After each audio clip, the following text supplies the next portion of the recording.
गरीब माँ बेटी और जादुई कंगन नदी पेड़। मैदान में कंगन कंपटीशन चल रहा था। तभी गहना अपने हाथों में पहने हुए कंगन को खनकाते हुए गाती है। चूड़ी मजा न देगी, कंगन मजा न देगा, तेरे बगैर साजन, तेरे बगैर साजन, सावन मजा न देगी। देख लेना कंगना, आज के कंगन कंपटीशन की विजेता तो मैं ही होंगी। गहना के बाद जैसे ही कंगना की बारी आती है, वो अपने खाली हाथों को देखकर उदास हो जाती है। तभी मौके का फायदा उठाकर गहना उसे चिढ़ाते हुए कहती है, हाय रे कंगना, अब क्या करेगी तू? तेरी गरीब माँ के पास तुझे पीतल के कंगन पहनाने के भी पैसे नहीं है। पूरी की पूरी ठन ठन गोपाल है क्या तेरी माँ के पास? मेरी बात मान तो तू ऐसे ही हार मान ले, क्योंकि जीत का ताज तो मेरे सर पर ही सजेगा, क्योंकि मेरी कलाइयों में सोने के कंगन जो हैं। सभी के आगे अपना मजाक बनता देखकर कंगना के आंखों से बहते आंसू संभाले नहीं संभल रहे थे। ऐसे में शब्दों ने भी उसका साथ छोड़ दिया।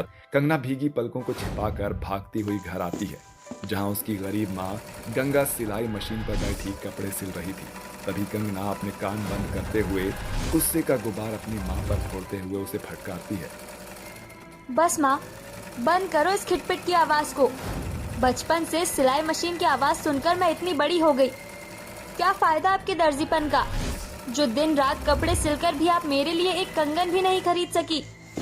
मेरी सभी सहेलियों की कलाइयों में कंगन है, और गहना की कलाई में तो सोने का कंगन है, जिसकी धौंस दिखाकर आज उसने भरे मैदान के बीच मेरी बेइज्जती की।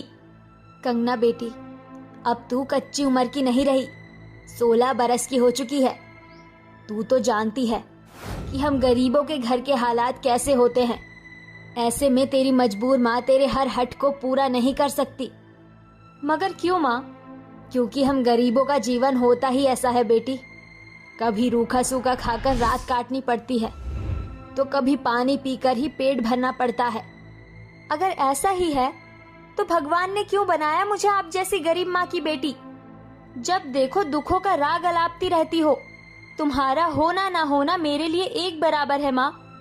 माँ तो अपने बच्चों की खुशी की खातिर अपना कलेजा भी काट कर रख देती है, और तुम मेरे लिए एक सोने का कंगन भी नहीं गड़वा सकती।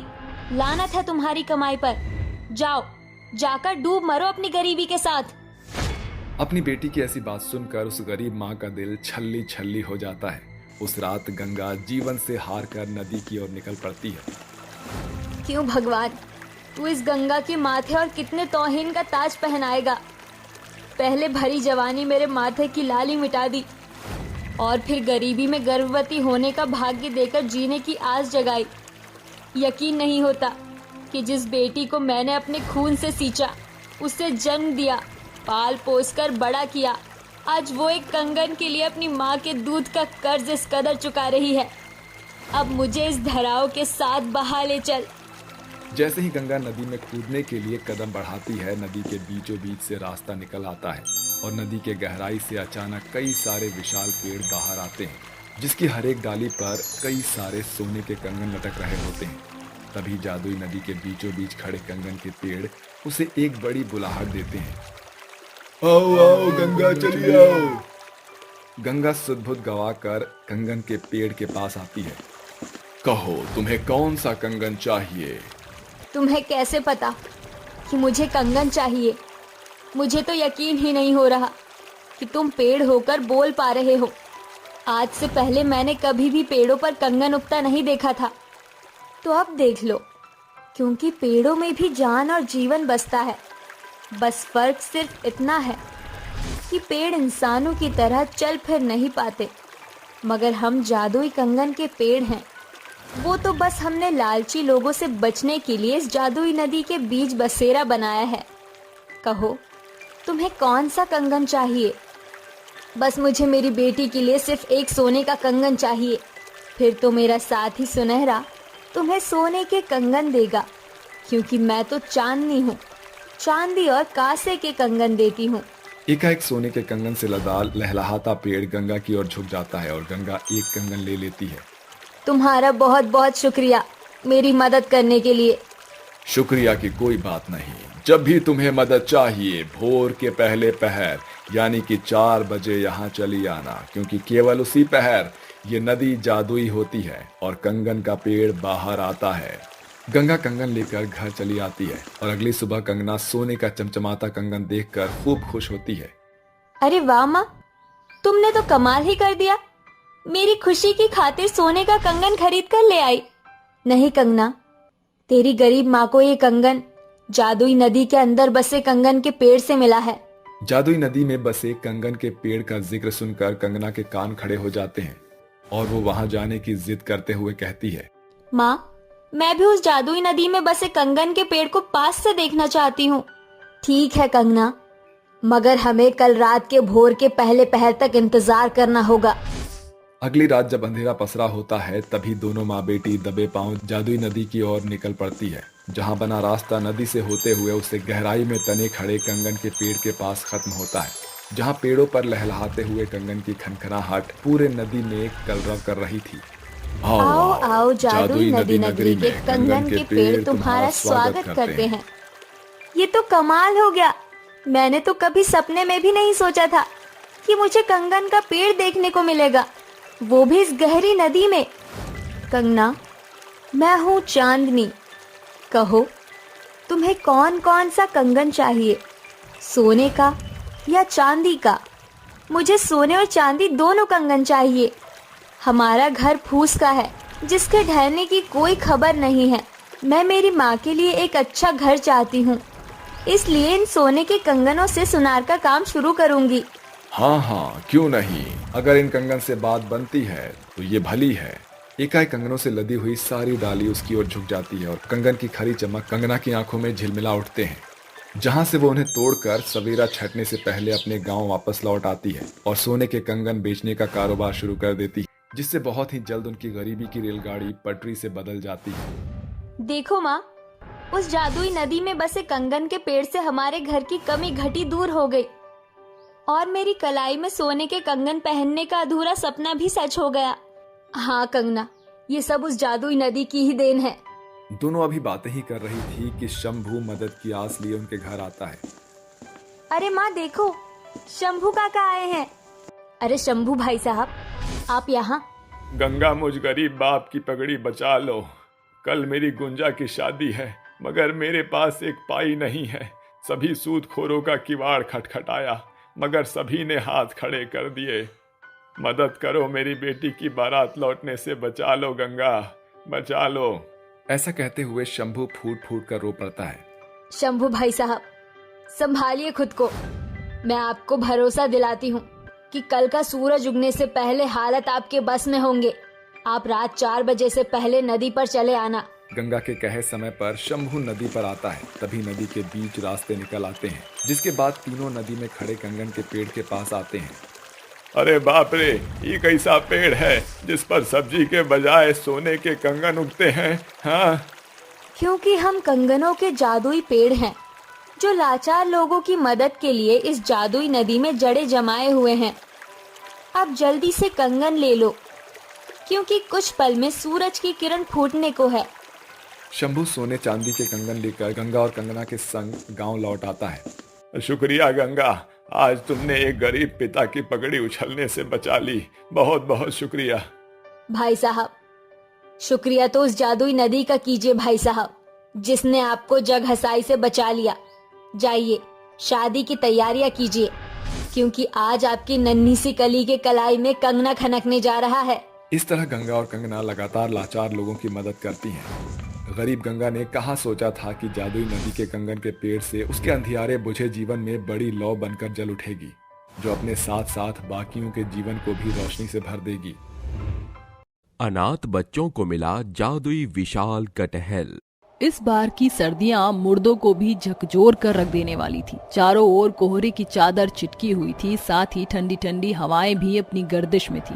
सभी जन अपने घरों में बैठे हुए थे, मगर सड़क के किनारे पड़ने वाले कूड़ेदान के एक कोने में कुछ अनाथ गरीब बच्चे बैठे हुए ठंड से ठिठुर रहे थे। उनका भेष बेहद ही अस्त व्यस्त था। तभी 5 साल का पिंटू कहता है, राजू भैया, मुझे बहुत जोर की भूख लगी है और ठंड भी लग रही है। दुनिया में सभी के पास घर है, फिर हम इस कूड़ेदान के कोने में क्यों रह रहे हैं? भगवान ने हमारे लिए घर क्यों नहीं बनाए? पिंटू की बात सुनकर 12 साल के बच्चे राजू की आंखों में आंसू ठहर जाते हैं, मगर पिंटू की अपनी ओर एकटक निहारता देखकर राजू बोलता है, क्योंकि हम गरीब हैं पिंटू, और अनाथ भी। भगवान ने हमें अनाथ क्यों बनाया भैया? क्योंकि भगवान जी ऊपर एकदम अकेले थे पिंटू, इसलिए उन्हें हमारा परिवार पसंद आ गया और उन्होंने हमें अनाथ कर दिया। सभी बच्चे काल्पनिक बातें करते हुए ठंड को मात देने की कोशिश कर रहे थे। काफी देर के बाद जैसे ही कोहरे की चादर छटती है, सभी बच्चे कूड़ेदान से बाहर आते हैं और बबली बाल्टी में भरे पानी को कटहल के पेड़ में डाल देती है। तभी 8 साल की मीता कहती है, बबली दीदी, तुम रोज रोज इस बंजर पेड़ को पानी देती हो, फिर भी ये हरा भरा नहीं होता, फिर तुम इस पर समय और मेहनत क्यों खर्च करती हो? मीता, याद है कल हमने मंदिर की कथा में क्या सुना था कि इंसान को बिना फल की कामना किए मेहनत करनी चाहिए। वैसे भी ये बंजर पेड़ भी एकदम हमारे जैसा अनाथ है, क्योंकि इसके आजू बाजू कोई दूसरा पेड़ नहीं। कुछ देर के बाद चारों बच्चे अपने कंधे पर झोला लटकाए कूड़ा कचरा बीनने निकल पड़ते हैं। राजू भैया, आज तो एक भी लोहा प्लास्टिक या बोतल नहीं मिली, क्या आज भी हम गरीब बच्चों को पानी पीकर ही पेट भरना पड़ेगा? नहीं पिंटू, थोड़ा आगे और चलते हैं, कुछ ना कुछ जरूर मिलेगा। सभी अनाथ बच्चे टोली बनाकर अमीरों के रिहायशी इलाके में आ पहुंचते हैं, जहां दरवाजे पर बैठा गार्ड गुस्से से कहता है, अरे ओ भिखारियों के बच्चों, कहाँ बड़े चले जा रहे हो? चलो भागो यहाँ से। हम भिखारी नहीं है अंकल, आप हम गरीब बच्चों पर क्यों भड़क रहे हैं? अरे ओ लड़की, ज्यादा चू चपड़ की ना दूंगा एक कान के नीचे। शक्ल से तो चोर मवाली लगते हो, चलो भागो यहाँ से। जालिम गार्ड सभी अनाथ बच्चों को भगा देता है। चारों बच्चे सड़क पर भटकते हुए वापस कूड़ेदान में आ जाते हैं। ठंड और भूख की मार से सभी बच्चों के चेहरे फीके पड़ गए थे, मगर बबली की नजर बार बार कूड़ेदान के बाहर खड़े बंजर पेड़ को निहार रही थी। बबली दीदी, तुम इस पेड़ को क्यों देख रही हो? मैं उस दिन का इंतजार कर रही हूँ मीता, जब ये पेड़ मेरी मेहनत का फल देगा। देर रात चारों बच्चे भूख से ऊँघते हुए सो जाते हैं। तभी आधी रात एक गर्दिश भरी आवाज उनके कान में पड़ती है, जागो बच्चों। एकाएक चारों बच्चे चौंक कर उठ जाते हैं। तभी बबली के साथ बाकी बच्चों की नजर उस बंजर पेड़ पर जाती है, जिसकी डाली पर एक बड़ा ही विशाल कटहल लटका हुआ था।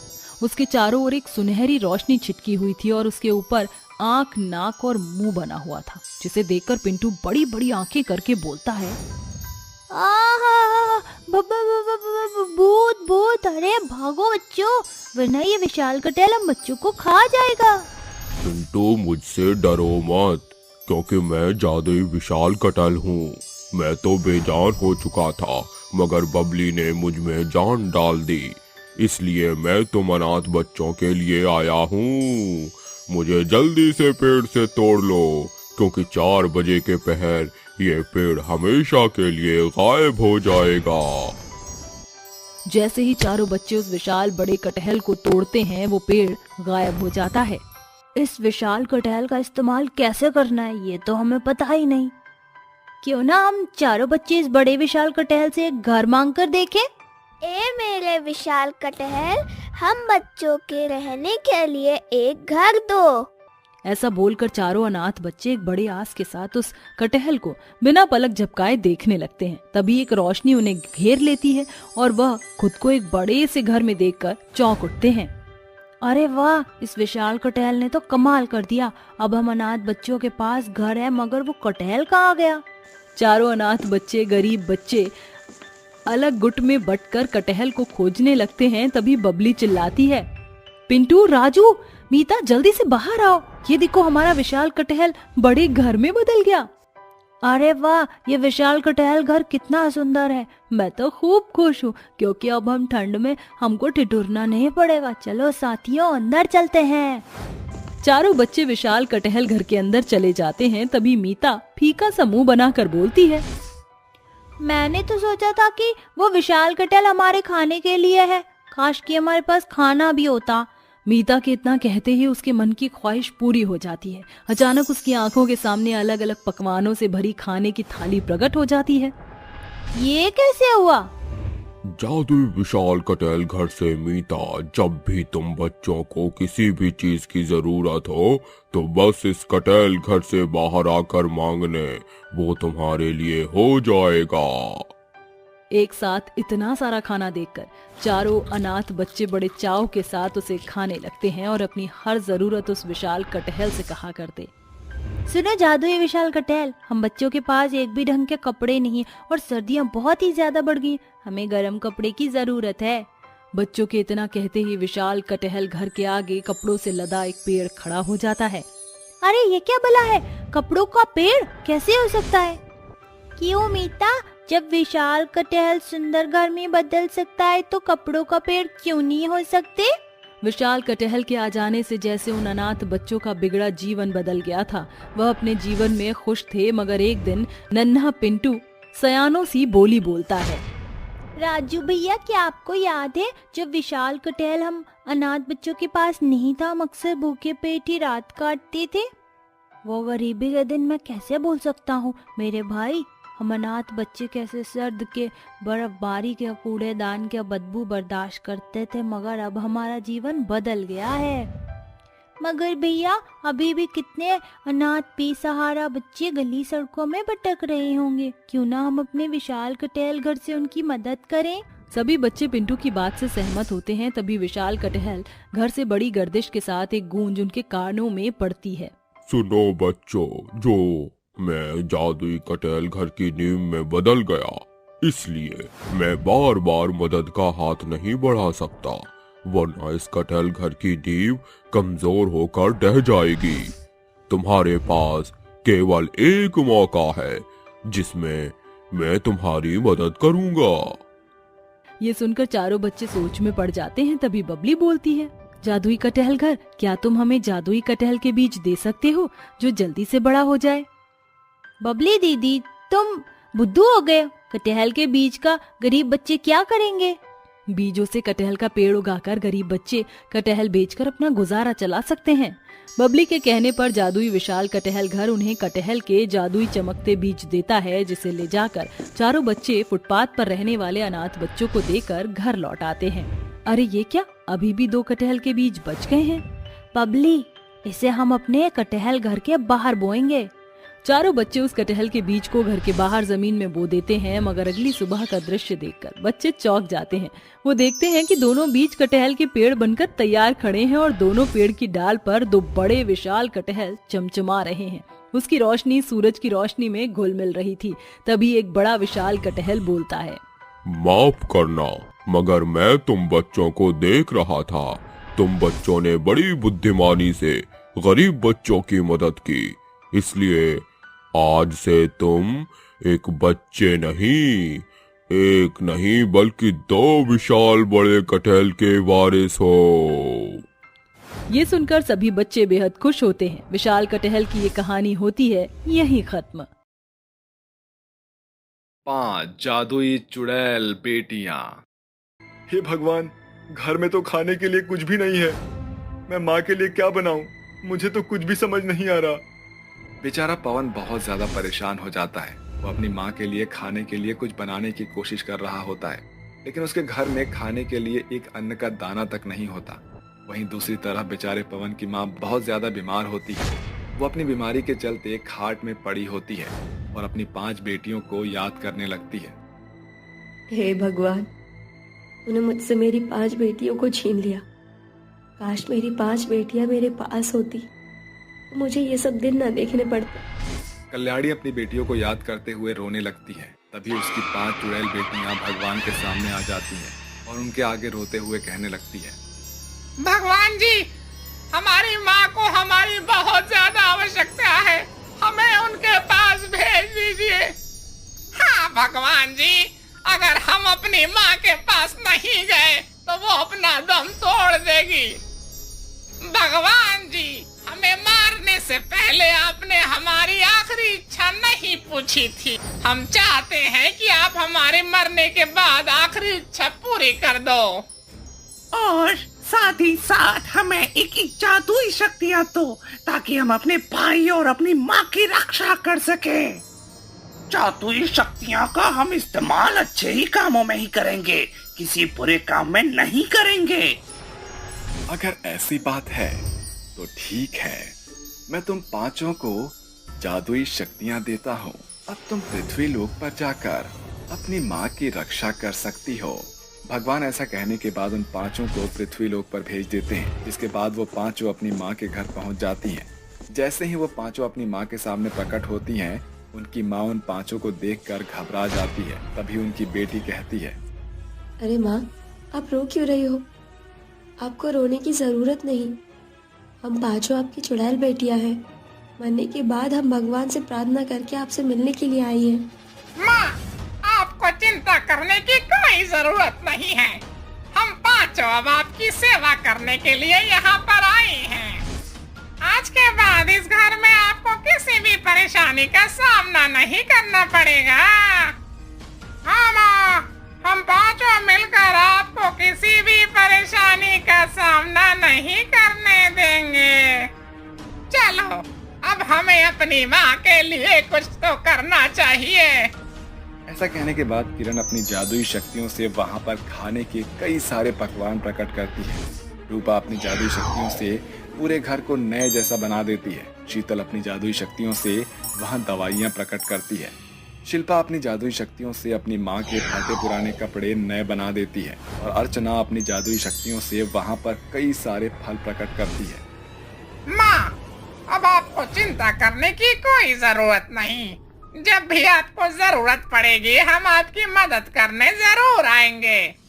अभी हम पांचों को जाना होगा माँ, लेकिन कभी भी आपको हमारी जरूरत पड़ेगी तो आप हमें याद कर लेना। चलो बहनों, अब यहाँ से चलते हैं। वो पांचों वहां से गायब हो जाती है। जिसके बाद जैसे ही पवन अपनी माँ के पास आता है तो अपने चारों तरफ इतना प्यारा घर देखकर और खाना देखकर हैरान हो जाता है। अरे माँ, ये सब कैसे हुआ? अभी तक तो ये हमारा घर पुराना था, लेकिन अभी अचानक से नया दिख रहा है। और ये दवाइयाँ, ये फल, ये खाना कहाँ से आया? पवन के पूछने पर कल्याणी उसे उसकी चुड़ैल बहनों के बारे में बताती है। अरे वाह, ये तो बहुत अच्छी बात है। मेरी बहन मरने के बाद भी हमारी मदद करने के लिए यहाँ पर आई है। पवन अपनी माँ कल्याणी के साथ खाना खाकर उन्हें दवाई खिलाता है और सो जाता है। अगले दिन जैसे ही सवेरा होता है, पवन नौकरी ढूंढने के लिए जाता है, लेकिन उसे कहीं भी नौकरी नहीं मिलती। ये भगवान, ये क्या? इतनी मेहनत करने के बाद मुझे नौकरी नहीं मिल रही। अब मैं क्या करूं? पवन बहुत ज्यादा परेशान हो जाता है। तभी उसकी चुड़ैल बहनें उसके सामने प्रकट होती हैं और कहती हैं, अरे भाई, तुझे हमारे होते हुए परेशान होने की कोई जरूरत नहीं। तू हमें याद कर लेता, हम तेरी परेशानी को तो ऐसे चुटकियों में खत्म कर देते। आज के बाद तुझे कहीं पर भी नौकरी करने की जरूरत नहीं पड़ेगी। आज से तुम अपना खुद का काम करना और खूब सारे पैसे कमाना। हाँ हाँ, अपना काम करोगे तो तुम्हें फायदा ही होगा। लेकिन ये सब कैसे होगा? मेरे पास तो कुछ भी नहीं है। तभी वो पांचों चुड़ैल बहनें अपनी जादुई शक्तियों का इस्तेमाल करके अपने भाई के लिए एक राशन की दुकान खोल देती हैं। ये देखो, आज से तुम्हारी खुद की एक दुकान है।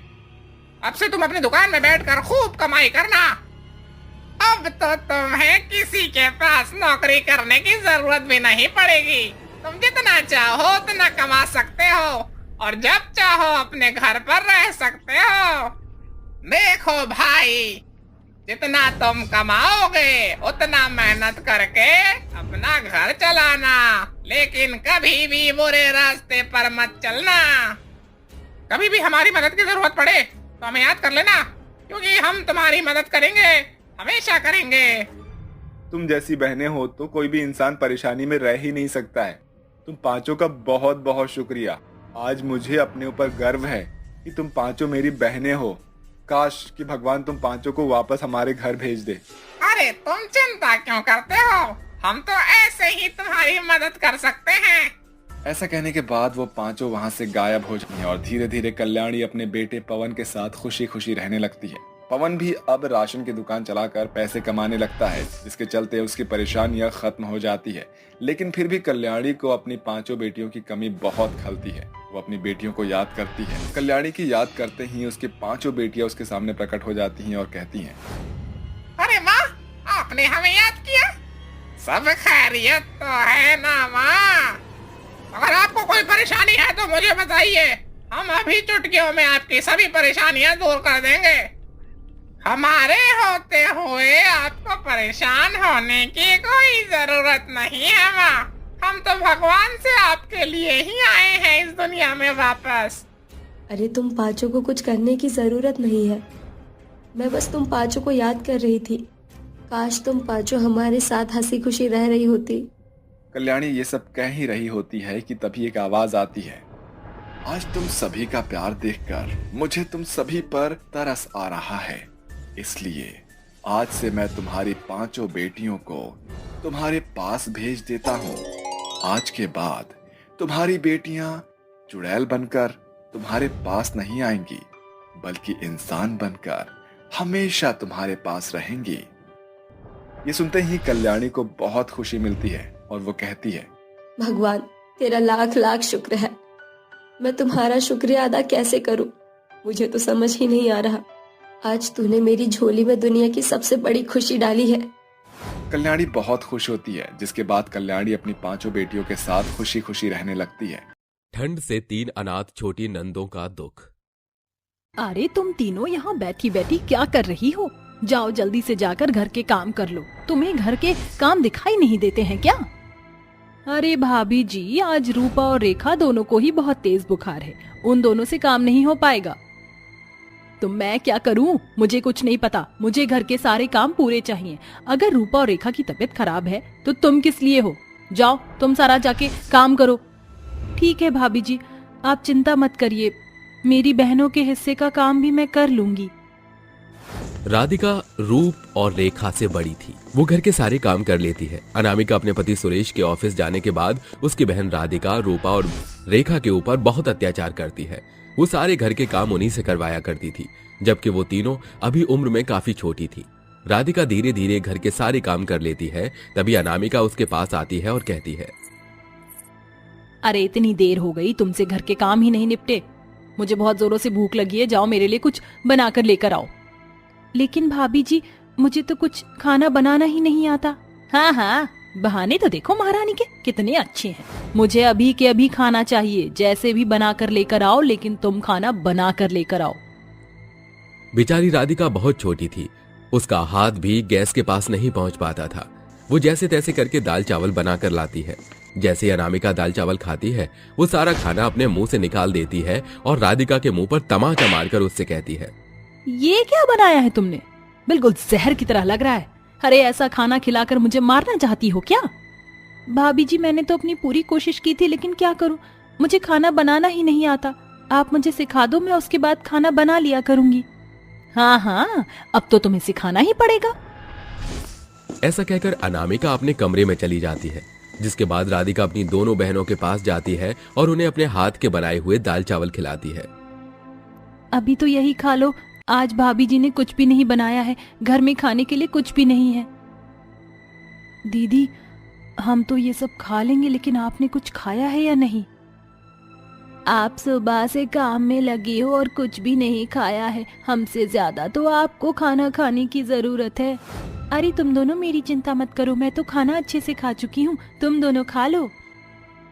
रेखा और रूपा अपनी बहन के हाथों के बने हुए दाल चावल खा लेते हैं। जिसके बाद राधिका अपनी भाभी के पास जाती है और उनसे कहती है, भाभी जी, मेरी बहनों को बहुत तेज बुखार है, उनके लिए दवाई नहीं है। उन्हें दवाई ला दो, नहीं तो उनकी बीमारी और ज्यादा बढ़ जाएगी। हाँ हाँ, तुम्हारे तो खर्चे ही खत्म नहीं होते, कभी बीमारी के तो कभी किसी चीज के। देखो तुम्हारे भैया इतना कमाते नहीं है जो मैं सारा पैसा तुम्हारे ऊपर ही उड़ा दूं। आगे मेरे बच्चे भी होंगे तो उनके लिए मैं क्या रखूंगी। इसलिए एक काम करो, पानी की पट्टी रखकर अपनी बहन का बुखार उतार लो। बेचारी राधिका इतने ताने सुनने के बाद चुपचाप अपनी बहनों के पास आ जाती है और अपने भैया के आने का इंतजार करती है। लेकिन जैसे ही कैलाश ऑफिस से वापस आता है, अनामिका पहले ही कैलाश के कान भर देती है, जिसके चलते वो अपनी तीनों बहनों को बहुत डांटता है। अरे तुम तीनों क्यों अपनी भाभी को परेशान करती हो? एक तो तुम्हारी भाभी दिन भर इतनी मेहनत करती हैं, पूरे घर के काम करती हैं, और तुम तीनों उन्हीं को परेशान करती हो। थोड़ा तो तरस खाया करो अपनी भाभी के ऊपर। बेचारी राधिका, रूप और रेखा तीनों अपने भाई से कुछ कह पाती, उसी समय अनामिका उनकी तरफ घूर घूर कर देखने लगती है, जिसके चलते वो तीनों बहुत ज्यादा डर जाती हैं। ऐसे ही धीरे धीरे रात हो जाती है, जिसके बाद अनामिका कैलाश के साथ अपने कमरे में सोने चली जाती है।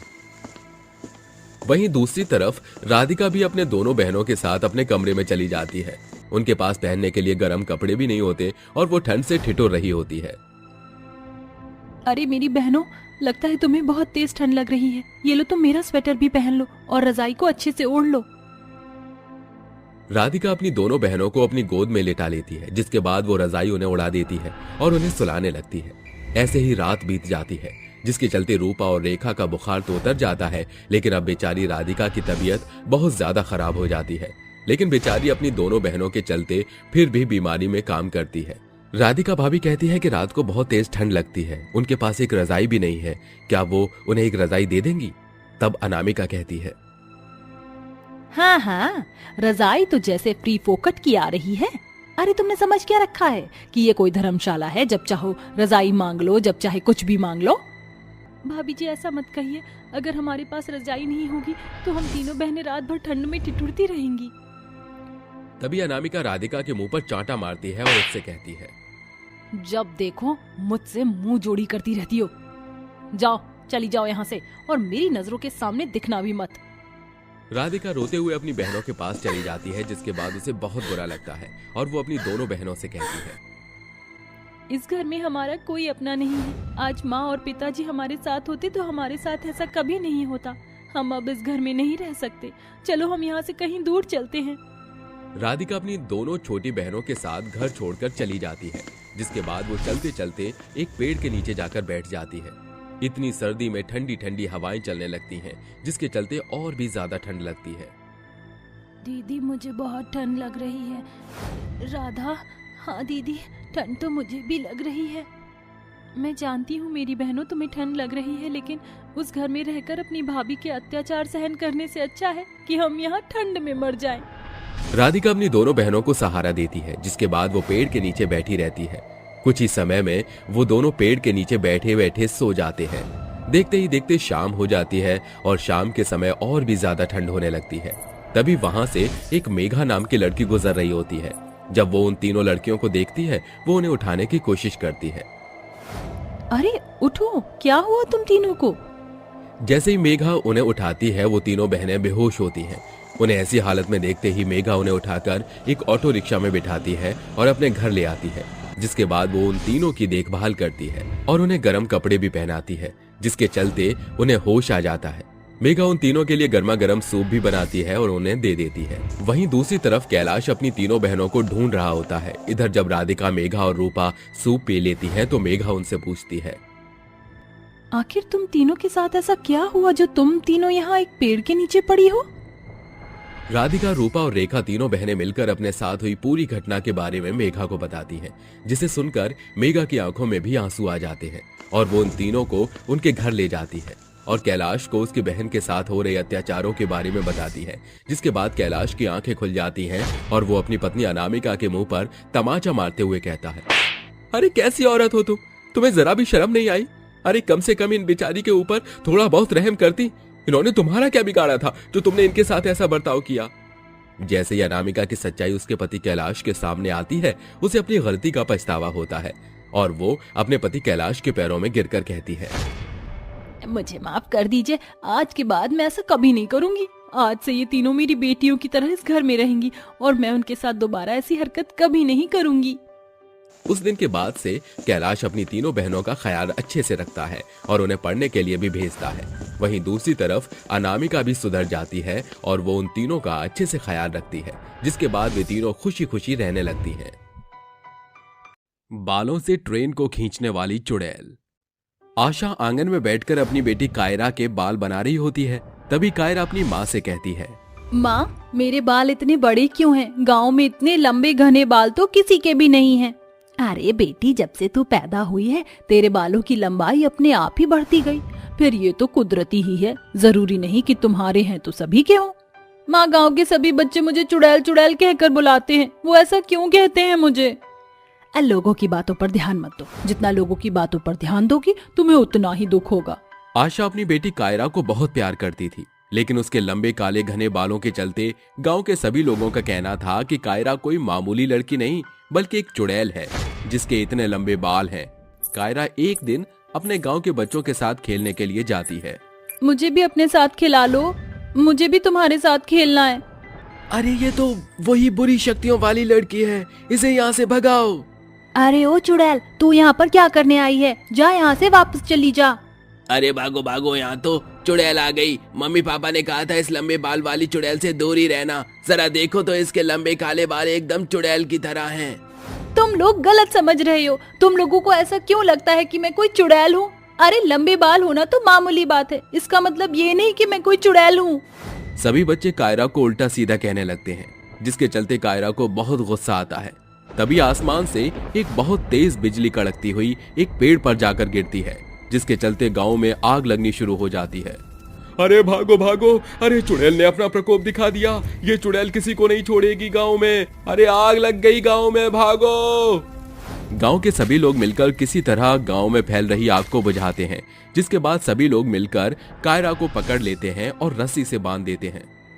जब तक हमारे गांव में ये चुड़ैल का साया बना रहेगा तब तक कोई ना कोई अनहोनी तो होती ही रहेगी। हमें इस चुड़ैल को हमेशा के लिए खत्म करना होगा। गांव के सभी लोग कायरा को एक पुल की पटरी पर बांध देते हैं। कायरा रोते हुए गांव के सभी लोगों से कहती है, मुझे छोड़ दो, मुझे छोड़ दो, मैं कोई चुड़ैल नहीं हूँ। तुम मुझे बेवजह ही मार रहे हो। अरे मैंने तो कुछ भी नहीं किया, वो तो एक अनहोनी थी जो हो गई। तुम उसका कसूरवार मुझे क्यों ठहरा रहे हो? अरे चुप कर चुड़ैल, आज तुझे मारकर हम अपने गांव को तुझसे आजाद करेंगे। गांव के सभी लोग पुल पर कायरा को बांधकर अपने अपने घर चले जाते हैं, जिसके थोड़ी ही देर बाद वहां से एक बहुत तेज ट्रेन आती है जो कायरा को कुचलते हुए निकल जाती है। तभी ये सब कायरा की माँ देख लेती है और ये गम बर्दाश्त नहीं कर पाती, जिसके बाद आशा पुल से कूदकर अपनी जान दे देती है। वहीं दूसरी तरफ कायरा के मरने के बाद वो एक बहुत भयानक चुड़ैल बन जाती है और उसके एक काले लंबे घने बाल और भी ज्यादा लंबे हो जाते हैं। इन गांव वालों ने मुझे बिना ही किसी गलती के मार दिया। मेरी माँ भी मेरे गम में चल बसी। मैं इन गांव वालों को नहीं छोड़ूंगी। आज के बाद जो भी ट्रेन इस पुल के ऊपर से गुजरेगी, मैं उस ट्रेन को अपने लंबे बालों के जरिए समुंदर में गिरा दूंगी और अपनी माँ की मौत का बदला लूंगी। चुड़ैल वहां से गायब हो जाती है। अगले दिन जैसे ही सवेरा होता है, गांव के कुछ लोग रेलवे स्टेशन पर पहुंच जाते हैं। जैसे ही ट्रेन चलने लगती है, सभी लोग शांति से अपनी सीटों पर बैठ जाते हैं। देखते ही देखते ट्रेन पुल पर पहुंच जाती है। तभी चुड़ैल वहां प्रकट होती है और अपने लंबे बालों से ट्रेन को पकड़ लेती है। अरे अरे अरे, ये सब क्या हो रहा है? ये ट्रेन आगे क्यों नहीं बढ़ रही? अरे ये ट्रेन अचानक से कैसे रुक गई? तभी वहां पर टीसी आता है और सबसे कहता है, शांति बनाए रखिए। लगता है ट्रेन के इंजन में कोई परेशानी हो गई है, जिसके चलते ट्रेन आगे नहीं बढ़ पा रही है। तभी चुड़ैल जोर जोर से हंसती है। किसी को नहीं छोड़ूंगी, कोई नहीं बचेगा, सबके सब मारे जाएंगे। तुम लोगों से अब मैं अपनी मौत का बदला लूंगी।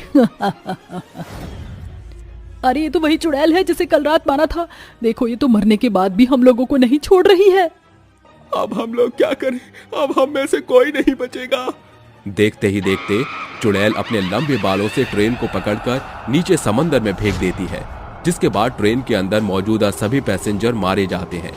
ये खबर अखबारों में ब्रेकिंग न्यूज बन जाती है, लेकिन ये बात किसी को भी पता नहीं चलती कि उस ट्रेन का समुद्र में जाने का कारण चुड़ैल और चुड़ैल के लंबे बाल थे। ऐसे ही चुड़ैल कई ट्रेनों को मौत के घाट उतार देती है। एक दिन अभिमन्यु रेलवे स्टेशन पर ट्रेन के आने का इंतजार कर रहा होता है। ओहो, आज तो ट्रेन बहुत ज्यादा लेट हो गई है और कब तक मुझे इंतजार करना होगा। वो ऐसा कह ही रहा होता है कि तभी रेलवे स्टेशन पर ट्रेन आ जाती है, जिसके बाद एक के बाद एक सभी लोग ट्रेन में चढ़ जाते हैं और बैठ जाते हैं।